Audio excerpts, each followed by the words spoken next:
The State Department is getting accused of a flat-out lie. A group of military veterans helped get this American mother and her kids out of Afghanistan. But when the federal government tried to claim it helped facilitate their escape, Army veteran Corey Mills set the record straight. He says the idea that the State Department should get credit is, quote, absolute nonsense. Meantime, critics from both sides of the aisle calling out the Biden administration over 6 private evacuation flights waiting to take off. Take a look at these satellite images of the planes just sitting there on the tarmac at an airport in northern Afghanistan. The State Department has said it doesn't have a reliable means to confirm the details of these flights. But now, Democratic Senator Richard Blumenthal is speaking out. He says he wants those planes cleared for takeoff and is furious at the government's, quote, delay and inaction. Wow. It's simply incredible. This mother, her 3 children, Emily, the State Department didn't get them out. These veterans did. But of course, the State Department taking the credit. And this woman, interestingly, Emily, says the State Department told her to go to the airport. And when she got there, the Taliban put a gun to her head. But I thought President Biden told us that the Taliban was guaranteeing safe passage to Americans. That doesn't appear so, Emily.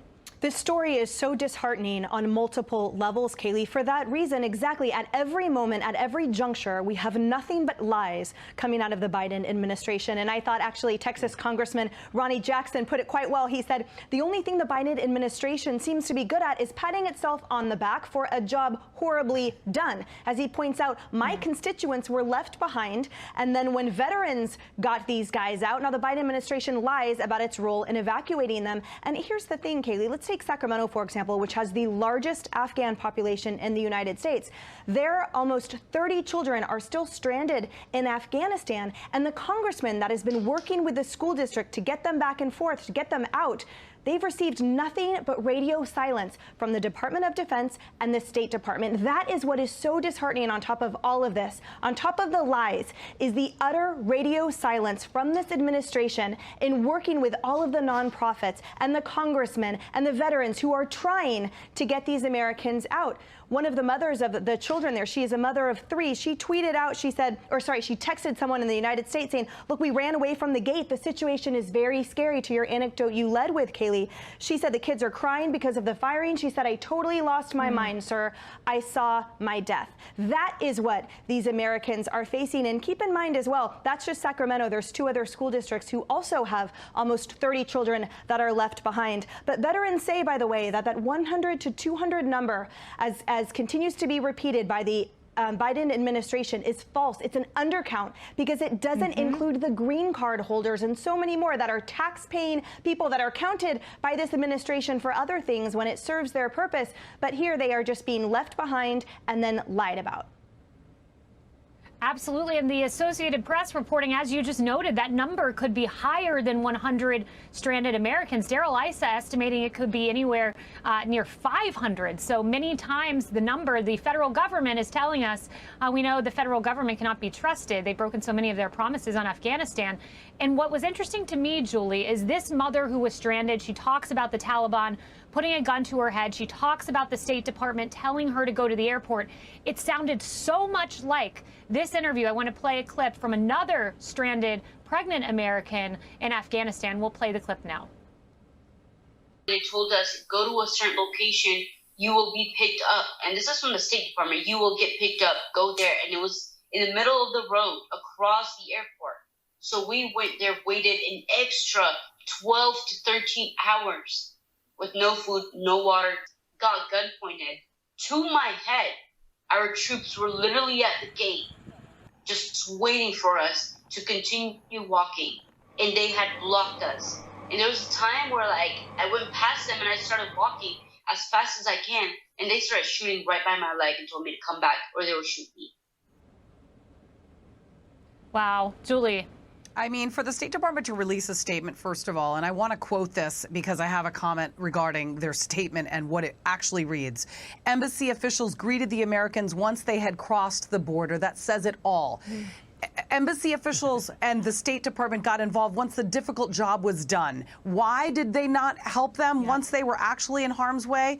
Because like many other, possibly 500 other Americans who are stranded in Afghanistan are waiting to be bailed out by the Biden administration. That hasn't happened. A deadline has come and gone. And now they are left to private companies. Corey Mills, private team of military veterans, got this mother and her children through the most dangerous part of the mission. And the State Department didn't step in until the most dangerous part is done, all thanks to donors, private donors. So for them to come forward and actually take credibility for something that private donors actually were responsible for, and now we're waiting for other Americans who are sitting on a tarmac right now in airplanes to unfortunately have to turn to private donors possibly as well.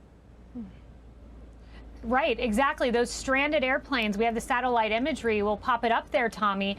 As Rick Clay, he tells Fox News, he runs a private rescue group called Plan B, and he tells Fox News that the only thing preventing these flights with American citizens from taking off are the State Department. And Kaylee, you're right. Why are we not getting answers on this? You know, we discussed this yesterday. You'd think by now we get a straight answer from the State Department, from the Biden administration on exactly what is going on. If they're not the ones stalling it, then who is? We deserve those answers. But talking about them taking credit for something that they did not do, talking about the lack of information and then just the flat out lies, it makes me wonder, what else are they not telling us? We know who's not getting home. We know those stranded Americans are not getting home. But who's getting in? Because if we're being lied to about this, we're being lied to about something that we can see from a satellite image, we're being lied to about something that we can see in photographs and from witnesses, what are we not being told that we aren't able to see? Who is coming into our country? Who is being let into our country? And will we ever get a straight answer on that one? I think the record shows we're not going to get that. And I think every American deserves to be on edge, deserves to be upset, because we don't get straight answers. We don't get any information from the State Department, and certainly not this administration. I don't know if Biden is still on vacation, what he's doing, if he's headed to California with Kamala to campaign for Gavin, but all of it is inexcusable. It's ridiculous, and we need answers, and it should not be taking this long. I just got to say one more thing. The fact that she reached out to the State Department multiple times, and she's a mother with children. Yeah. Imagine everyone else who maybe don't have children or aren't women or maybe won't be at the front of the line. If she doesn't get in, who else is? Right, and we have a commander-in-chief, Charlie, who promised he was not leaving any Americans behind. He did. He promised he wasn't leaving Afghan allies behind. He did. This as he tells the president of Afghanistan to change the perception of what's happening on the ground with the Taliban, quote, whether it is true or not, telling a foreign leader to lie. All of this leading to, Charlie, interestingly, criticism from his own party. Blumenthal, I just want to read these words to you, and then you can react. I have been deeply frustrated, even furious at our government's delay in inaction. There will be plenty of time to seek accountability for the inexcusable bureaucratic red tape. That is a sitting Democrat senator. Yeah, no, it's pretty shocking. And as everybody probably recalls, Dick Blumenthal is an expert in stolen valor, and now apparently that has infected the State Department.